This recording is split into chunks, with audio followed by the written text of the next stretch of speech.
Hello, I'm Paul Beckwith. Probably one of the most important measurements or metrics, if you like, for climate change is the concentration of carbon dioxide in the atmosphere.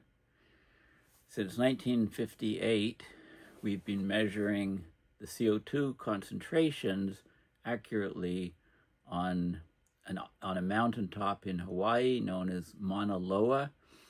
And this is known as the Keeling Curve, the measurement of CO2 over time.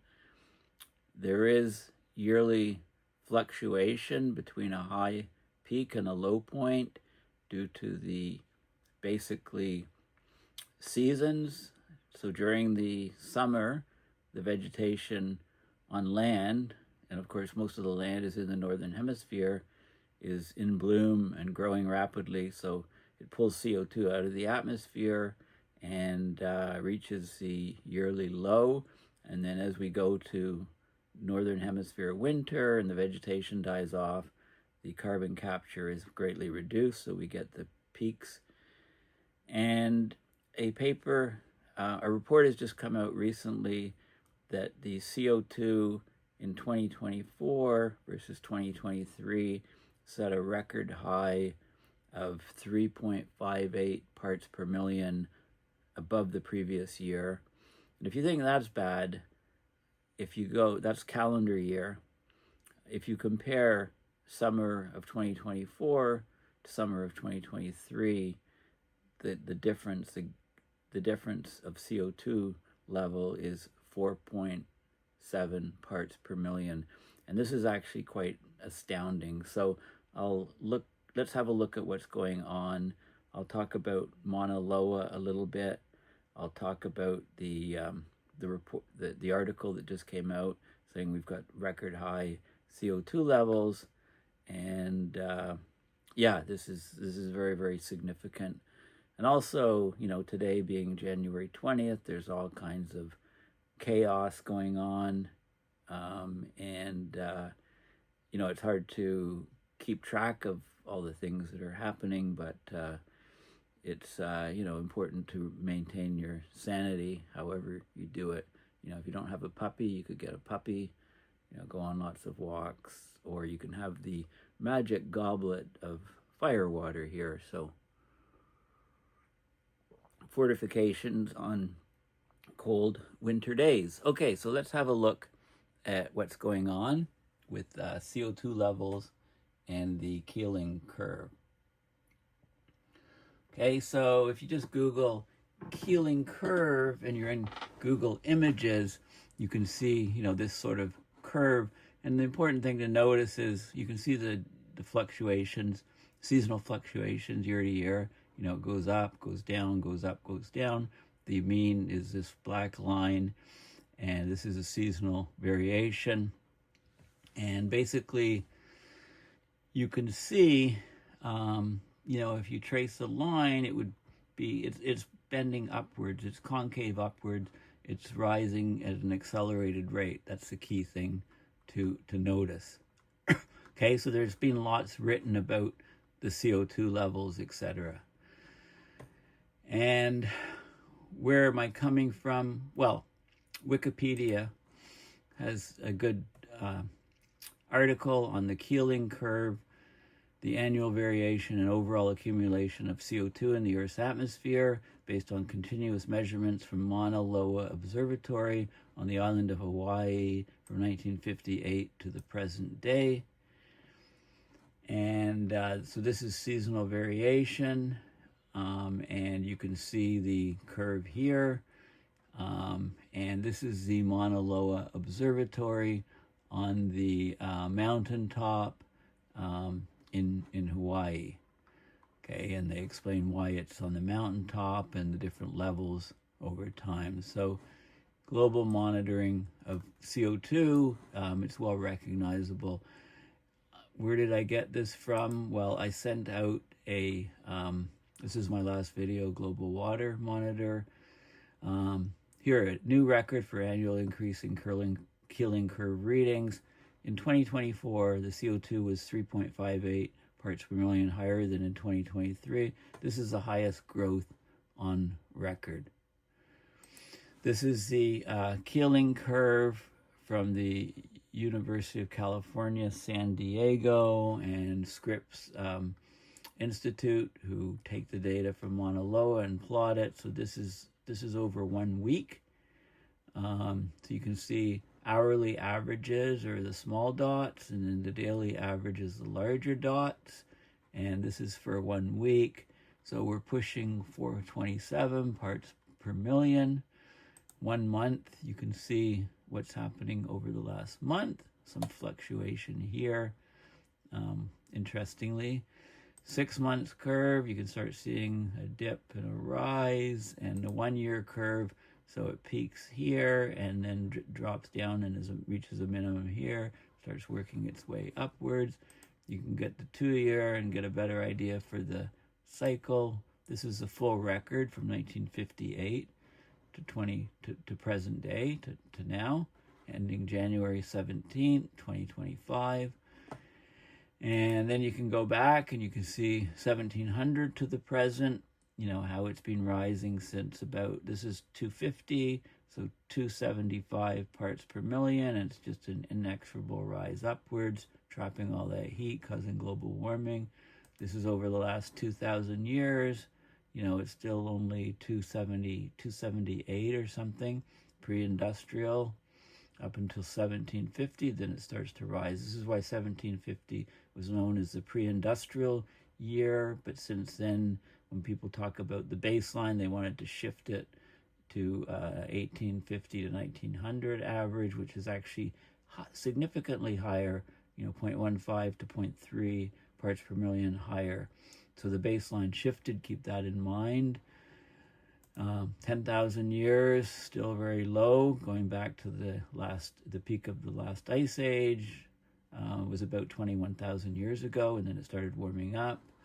You can go back 800,000 years, and you can see the glacial cycles, where, you know, when we're in an interglacial or warm period, the CO2 levels, you know, about that 270 or so. And then when we're in the cold period, it drops to as low as about 180 or so during the ice ages. So you can see the ice age warm period cycles here. And going back to the full record, 70 million years, you can see there were periods in the Earth's past when the Earth was much warmer and the CO2 level was much, much higher. And we have data from stomata, which are the pores in leaves, phytoplankton in the ocean, in the black dots, boron in the blue, and then ice core records in Mauna Loa going back about 1 million years or so. This is 800,000 years ago. I think an ice core just recently made the news because it goes back about 1.2 million years ago. So it's the oldest record. Okay, so this is really a really good site. All the links for these are going to be in the description. And then I showed you the Keeling Curve images, and we talked about the Keeling Curve from the Wikipedia page. So let's have a look at where the data is coming from. It's Scripps Institute of Oceanography that do research on oceans, UC San Diego. And if you look at their news, we have January 16th, new record for annual increase in Keeling Curve reading. So let's have a look at that article. So this is the Keeling Curve blog. This is from January 17th, 2025, and we hit a new record. So basically in 2024, the yearly average level of the greenhouse gas carbon dioxide rose faster over the prior year than ever before in the 67-year-old Keeling Curve record, which takes us back to 1958. Looking at all 12 months in 2024, if you take the average reading, we get 3.58 parts per million higher than the 2023 average. This broke the record for the largest jump set. Previously was in 2016, strong El Nino. We had a record rise of 3.41 ppm. Okay, so we broke that record, 3.41. It's now 3.58. and that's a year-to-year record. That's calendar month.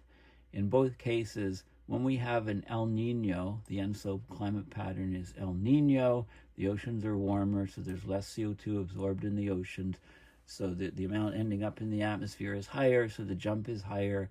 When there's El Nino years, and when there's La Nina with cooler oceans, cooler water can absorb more gases, more CO2, and as a result, the atmospheric rise is lower. So this record growth got a boost from the 2023 to 2024 El Nino event. That also helped explain the record growth that they reported last May. So what happened, I'll look at that report in a minute. This El Nino event ended early in 2024, but El Nino events, there's a lag. They're associated with higher than normal CO2 growth extending into the northern hemisphere summer following the El Nino event. Also, the CO2 growth was probably further boosted by the wildfires in North and South America. So, think of all the carbon-bearing materials like in lumber, etc., that have been incinerated in California recently, in LA. That's, I'm sure that's causing a jump in CO2 levels at the present moment. So we're basically moving into uncharted territory faster than ever, and the temperatures are rising faster than ever. Now, the Met Office, the UK Met Office, does an interesting prediction to try to forecast the annual CO2 rise. So I'll look at what they're predicting for 2025, but I'll put it in the context of what the UK Met Office predicted in 2024. I'll give you a hint, it was a lot lower than the observed levels. Okay, nonsense about 1.5 degrees is here. We know what's going on with that. So this is the key is the take-home point: 3.58 parts per million gain in CO2 levels in the atmosphere in 2024 relative to 2023. That's the first point, and that's by calendar year, of course. But we can look at what happened in May. So this report on the Keeling Curve came out in May, and we had the largest year-over-year gain set in March. So in March of 2024, we had CO2 4.7 parts per million higher than that recorded in March of 2023. Okay, so calendar year, I've just said it's 3.58, which sets a record. Well, this blew apart that 3.58, 4.7 degree rise from March of 2023 to March of 2024. That's a new record. Okay, that's a huge jump. The previous year-over-year gain of any monthly average was a jump of 4.1 parts per million from June 2015 to June 2016. And again, we had the strong El Nino there, so we had a jump. And this is in this is in year-over-year gain in a particular month. It's not calendar year. Okay, so this is a huge acceleration because CO2. It means the atmosphere can trap heat a lot more than it did before.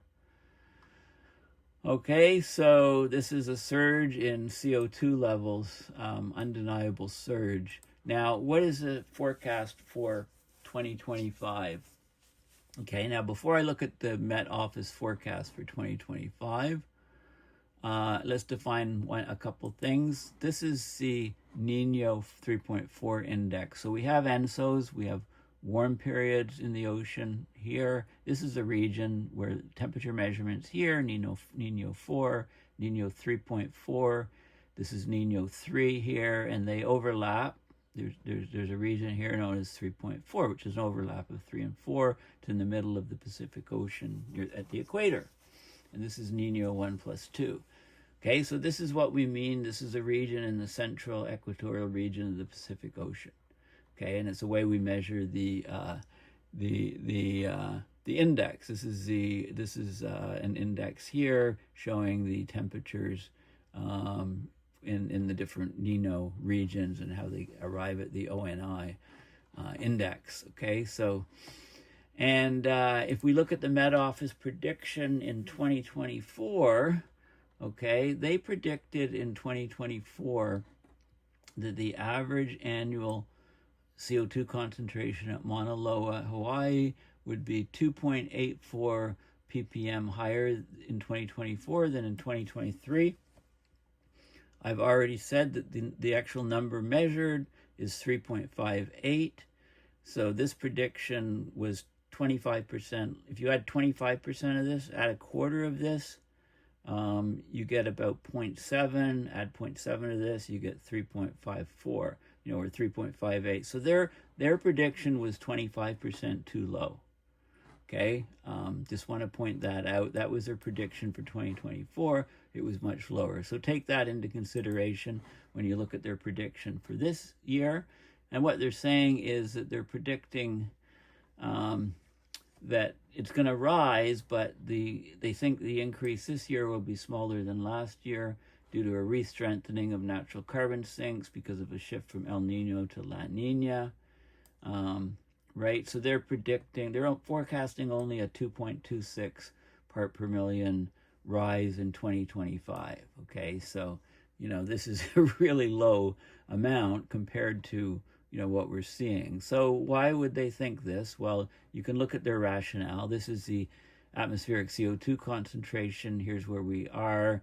They're projecting it will rise to up to just under 430 and then drop down to like 423 or something. That's a variation of plus or minus 3.5 in these peaks and troughs. This is the seasonal variation.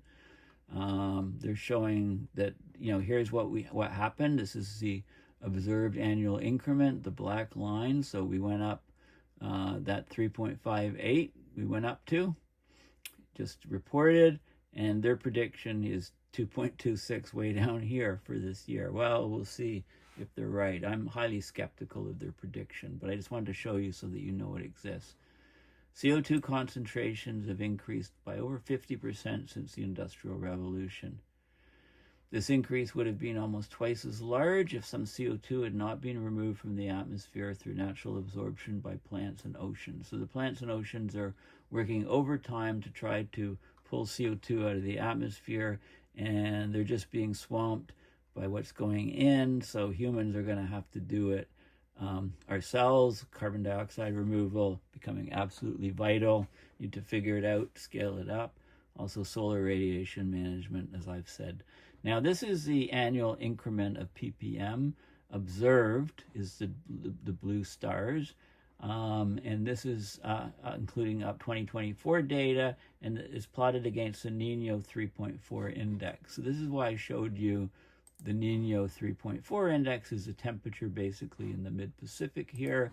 And you can see that when the temperature is warm, when we have, so if you're above 0.5, I think it's an El Nino. If you're below minus 0.5, it's a La Nina. And if you're between minus 0.5 and 0.5, it's La Nothing, basically, neutral state. So, when we have a El Nino, right, the rise of of CO2 in the atmosphere is higher. And when we have a cool ocean state, the La Nina, it's lower. Okay, so here's what they're predicting for 2025, 2.26. If they're off only by 25%, then add a quarter to 2.4, call it. That would be about 3 if they're right. So if they're right, we won't pass the gain of 3.58. But we'll see. Let's anyway, I'm just conveying. I don't agree. I don't think that they're going to be. I think they're going to be way off this year. This is the impact of El Nino on the forecast rise. So again, you can see this is observed annual increment, reconstructed without ENSO influence, and the rise that they're projecting here. Okay, so and then they show in the 1960s the average CO2 rise was 0.86 parts per million per year. That's been rising through the decades. In the 2010s, 2.41. And you can see this is the occurrence of rise. This is the annual increment in ppm. So most of the rises are up in this region here, broadly, 1.5 to 2 or something. Here's what we had in 2024, 3.58. This is what we had in the previous very, very strong El Nino in 2016, a rise of about 3.41, I think they said. And then this is the 1998 El Nino, very powerful, and also the 2019. So there are anomalies away from the bulk of the data.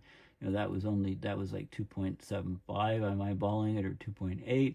And this is the forecast for 2025, somewhere down in this region. So interesting plot. Now, of course, keep this in mind. This is a calendar year. So this is 2024. The gain in 2024 relative to 2023, calendar year. But if you take March of 2023 to March of 2024, the rise was 4.7, which is way over about here. Okay, so way over here. So we're on a tear. Okay, the greenhouse gases are just rising faster and faster. This is the average rise using various scenarios and things, some projections and so on. So they have a lot of math. They look at a lot of different things, and they do. Forget 1.5 scenario. It doesn't exist. With climate deniers in power in governments and influential places, these numbers are just going to skyrocket up. We're accelerating upwards. My projection is somewhere way up here, in a short period of time. And we have no choice but to pull CO2 out of the atmosphere, and no choice but to deploy, in quotes, geoengineering. Ooh, the scary geoengineering. It's scary to consider business as usual where we're heading. Okay, we have to try to do what we can. So this is the concentrations that are forecast in 2025. They actually break it down by month, showing a peak. So it does rise. It rises a bit, and then it peaks here in May, 429.6. Right, this is winter vegetation in the northern hemisphere is dormant, colder, snowy, etc. Then spring starts to peak. Well, it peaks and then it starts to be sucked out as the vegetation grows in the northern hemisphere. Okay, so you can see the swing.